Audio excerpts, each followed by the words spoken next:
जैसे अब बहुत ज़्यादा ब्रेकअप्स वगैरह हो रहे हैं, और सिर्फ ब्रेकअप नहीं, शादी के बाद भी बहुत ज़्यादा सेपरेशन रेट है जो काफ़ी Yes. बढ़ गया है। तो इसमें ना मतलब एक इंसान कैसे परखे? अब जो देखो लव रिलेशनशिप में है, जिनकी let us suppose love marriage या कुछ ऐसा है, तो वो तो काफ़ी कुछ जानते हैं एक दूसरे के बारे में, और एक बहुत कॉन्शियस डिसीजन होता है आपका। उसके बाद भी अगर आपके साथ कुछ हो रहा है तो शायद आपने अच्छे से नहीं देखा। बट अरेंज मैरिज में लोग बहुत घबराने लगे हैं, क्योंकि एक अनजान इंसान होता है, और उस 10 मिनट की मीटिंग में, उस आधे घंटे की एक मीटिंग में सब अपने बेस्ट पे होते हैं, है ना, कि बहुत सॉफ्ट स्पोकन भी होंगे और Yes. सारी चीज़ें होंगी। तो ऐसे में एक लड़का एक लड़की को कैसे परखे, या एक लड़की एक लड़के को कैसे परखे? यार सबसे पहले तो ना मैं एक बात कहूँगी, शादी बहुत बड़ा डिसीजन होता है लाइफ का। पहले के ज़माने में चल जाता था कि आपने किसी इंसान को देखा नहीं और आप उसके साथ ताउम्र ज़िंदगी निभा लो, क्योंकि पहले के ज़माने में एक इंसान बाहर कमाने जाता था और एक इंसान का काम होता था गृहस्थी संभालना। वो दोनों में से कोई भी हो सकता है। जैसे आप अगर महाराष्ट्र साइड में जाओगे तो वहाँ पे औरतें बाहर जाती हैं मच्छियाँ बेचने के लिए, आदमी बाहर जाते हैं मच्छी पकड़ने के लिए। तो काम बटा हुआ है, वो था वर्किंग, लेकिन उन्होंने अपने घर का भी बांटा हुआ है। अगर आप हमारे यहाँ पे जहाँ पे एग्रीकल्चर बहुत ज़्यादा है, वहाँ पे देखें तो औरतें जो थी वो घर संभालती थी, आदमी बाहर खेती करता था। लेकिन अगर वो खेती कर रहा है तो औरतों ने घर में जानवर भी पाले हुए हैं, गाय भैंस भी पाली हुई है, तो वो भी वो काम कर रहे हैं, मतलब डेयरी का भी वो काम कर रहे हैं, उनको खिलाना पिलाना सब काम कर रहे हैं। तो पहले चल जाता था कि आपने किसी इंसान को देखा नहीं, जाना नहीं, पहचाना नहीं, और आप उसके साथ शादी जैसे बंधन में बंध गए। लेकिन आज का ज़माना बहुत अलग है।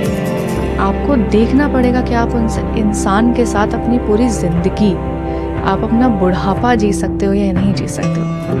क्योंकि दुनिया में इतनी टेंशन है यार, दुनिया आपको बैठी हुई है डिमोटिवेट करने के लिए, आपको कंपटीशन में लाने के लिए, आपको नीचा दिखाने के लिए।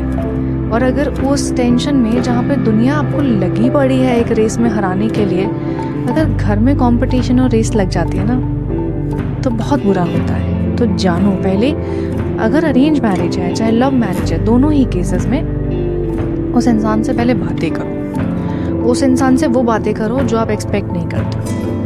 प्यार मोहब्बत की बातें शुरुआत में अच्छी लगती है, लेकिन उसके बाद तो लाइफ है ना। आप घर के खर्चे के बारे में बात करो, घर के एक्सपेंसेस के बारे में बात करो, इंश्योरेंसेस के बारे में बात करो।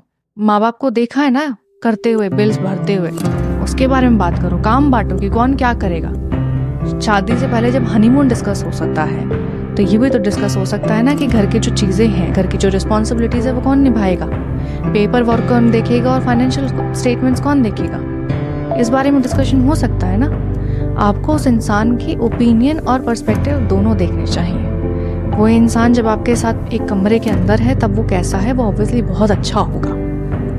जब वो आपसे बाहर मिल रहा है तो वो ऑब्वियसली बहुत डेकोरेटेड, बहुत सजा हुआ होगा। बट जब आप शादी करके एक इंसान के साथ रहते हो तो वो ऑब्वियसली अंडरगारमेंट्स में ही घूमेगा। वहाँ पे आप एक्सपेक्ट मत करो कि वो अपने मतलब शर्ट टक इन करके, एकदम बाल सेट करके, स्प्रे मार के, आपके साथ परफ्यूम लगा के घर में रोम अराउंड कर रहा है।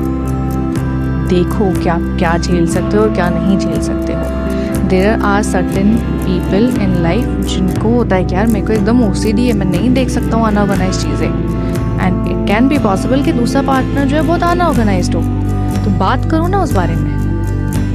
अगर आपको शादी करनी है तो शादी इज़ लाइफ, तो आपके जो लाइफ को देखने के और जीने को जो फिलॉसफीज हैं, जो नज़रिए हैं, उनके बारे में बात करो। क्योंकि अगर आप इस बारे में बात नहीं कर रहे, शादी भी ऑब्वियसली ऐसे तो नहीं होता ना कि पेरेंट्स ने आज मिलवाया और कल रात को ही शादी हो जाएगी। आपको एक कोर्टशिप मिलता है कि आप बैठ के बात करोगे, एक दूसरे को जानोगे, एक दूसरे के नंबर भी एक्सचेंज होते हैं, आप मिलते भी हो, एक दो बार भी मिलते हो, चाहे फैमिली के साथ मिलो चाहे अकेले मिलो, डजंट मैटर। बट आप बात क्या कर रहे हो वो देखो। अगर वो इंसान आपको आपके डार्केस्ट पॉइंट्स पे आके ये कहता है कि नहीं ठीक है, बाहर अंधेरा होगा लेकिन तुम अपने दिल में उजाले रखो, तो वो इंसान सही है। अगर वो इंसान आपके पूरे दिन की थकान सुनने को तैयार है, कि लड़की के लिए भी मायने रखता है और लड़के के लिए भी मायने रखता है, तो वो इंसान सही है।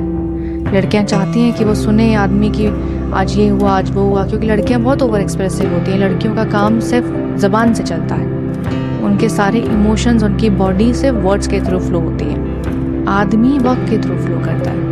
आपने बोला भूख लगी है, वो खाना ला के देगा, वो क्रेविंग्स पे नहीं जाएगा। आपको मन होगा कि आपको कहीं बाहर जाना है, वो बाहर लेके जाएगा। आपका मन है डिनर करने का, वो डिनर पे लेके जाएगा। लेकिन आपको डिनर में क्या एक्सपीरियंस चाहिए, आपको कौन से रेस्टोरेंट में जाना है, आपको कौन सा फूड ट्राई करना है, कौन सा कुजीन ट्राई करना है, you have to tell him. वो बहुत स्ट्रेट फॉरवर्ड काम करता है, उसका नहीं इतना दिमाग चलता। वो बहुत सीधा सिंपल आदमी है जिसको आपको बताना पड़ेगा कि आपको क्या चाहिए। अगर आपको सरप्राइजेस चाहिए तो साथ में बैठ के प्लान करो, उसको बताओ कि मेरे को ये सरप्राइज चाहिए। वो कब देगा वो उसकी जिम्मेदारी है, लेकिन एक्सपेक्ट क्या कर रहे हो वो बताओ ना। Because your husband, your partner is not your therapist. वो मैजिशियन नहीं है जो आपके मन की सारी बातें समझ के एकदम ही अप्लाई कर देगा, या फिर आपके सारे डार्क टाइम्स में वो आपको आके कंसोल कर देगा और वो बोलेगा कि हाँ सब ठीक है। He is not a psychiatrist, he is not a doctor, he is a human being. तो आदमी को आदमी समझा जाए तो बेहतर है। हर तरीके से बात करो। आप ये देखो कि अगर आपकी ज़िंदगी में कभी कोई ऐसी सिचुएशन आए कि किसी एक की बहुत ज़्यादा हेल्थ ख़राब हो जाती है, तो वो दूसरा इंसान आपका साथ देगा या नहीं देगा। आप ये देखो कि अगर कोई ऐसा सिचुएशन आता है जहाँ पे आपके पास बिल्कुल फाइनेंसेस नहीं है, प्रॉपर्टी चलेगी, पैसा चला गया, गाड़ी चला गया, घर चला गया, सब कुछ चला गया, एक दूसरे के साथ रह पाओगे या नहीं रह पाओगे? क्योंकि उस वक्त आपको पता लगेगा कि वो उस रिश्ते में मायने क्या रखता है, प्यार या जायदाद।